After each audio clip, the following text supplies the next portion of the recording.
సమస్తముగా లోబడినది, ఏ మనిషిని బలి కోరనిది, పక్షపాతం లేనిది, అందరి ఆకలిని తీర్చునది.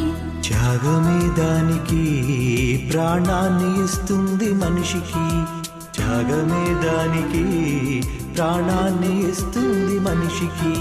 క్రీస్తు వలె మృదువైనది, క్రీస్తు వలె మృదువైనది, దేవుని లక్షణమిదే అని తెలుపుతున్నది. దేవుని ప్రేమే నీలో ఉందా, ఈ ప్రకృతిలోనే కనిపిస్తుందా? దేవుని ప్రేమే నీలో ఉందా, ఈ ప్రకృతిలోనే కనిపిస్తుందా? క్రీస్తును ధరించినది ప్రకృతి అని నీకు తెలుసా సోదరా? దైవ లక్షణము కలిగి ఉన్నది అని నీకు తెలుసా సోదరా?